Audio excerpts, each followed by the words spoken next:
ভিডিওতে অনেক কিছুই বলতে ইচ্ছে করে জানো তো, তবে সবটা না বলা যায় না, কারণ অনেক কিছু বললে পরে আত্মীয় স্বজনরা খারাপ পাবে। তাই যতটুকু বলা যায় ততটুকুই বলছি। এই যে মালাটি দেখছো, এটি আমার বাবা গয়া থেকে এনেছেন, ছোট ছোট শঙ্খ আর পুঁতি দিয়ে তৈরি। তবে এই মালা বেশি আনেনি, বাবা আবার এর সঙ্গে কিছু শাখাও এনেছেন। তবে শাখাগুলো কারোরই সাইজের ঠিকঠাক হচ্ছে না, তবুও যে যার মতো নিয়ে নিয়েছে। এক জোড়া শাখা ছিল, তাও আমার বড় হয়, তবুও রেখে দিয়েছি আমার কাছে, যদি পিসিদের কারো হয় আমি দিয়ে দেব। আমার খুব খারাপ লাগছে, আমি তো তবু একটা মালা পেয়েছি, পিসিরা কিছুই পেল না। আমার বাবা না বরাবরই এমন, একদমই সংসার বোঝে না। কাকে জিনিস দিতে হবে আর কাকে না দিলেও চলবে সেটা এখনও উনি বোঝেন না। আসলে উনি খুব সরল সাদাসিধে মানুষ, যদিও এতটা সরল হলে পৃথিবীতে চলা যায় না। যাই হোক, এখন একটু ভিডিওর কথা বলি। তো দেখতেই পারছো বেশি লোকজন নেই, কারণ এখন টাকা পয়সার ভীষণ সমস্যা। তো বড় কাকু চা এবং পানের খরচা দিয়েছে, আর বাবা খিচুড়ির। তো এই দিয়েই ছোটো মোটো করে এই অনুষ্ঠানটি সারা হয়েছে। আর ছোটো কাকুর ঘরে কাকুর শ্বশুরবাড়ির লোকজন এসেছেন, তাই তারা ঘরেই রান্না করে খেয়েছেন।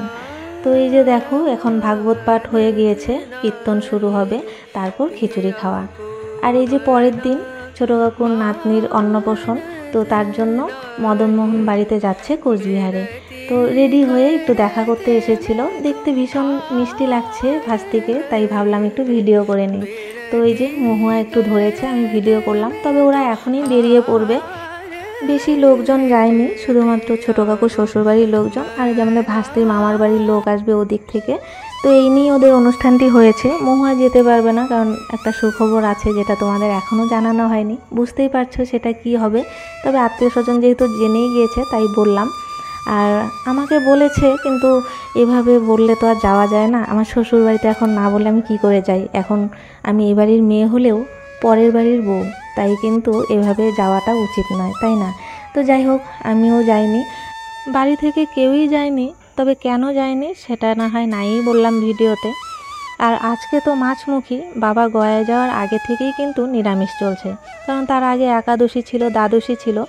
আর কীর্তন হওয়ার আগ পর্যন্ত তো মাছ খেতে পারবে না। তার সঙ্গে বড় কাকুও কিন্তু খায়নি, যেহেতু ঠাকুরদার পিণ্ডদান হয়েছে গয়াতে, তাই আজকে দু ভাই একসঙ্গে মাছমুখী করছে।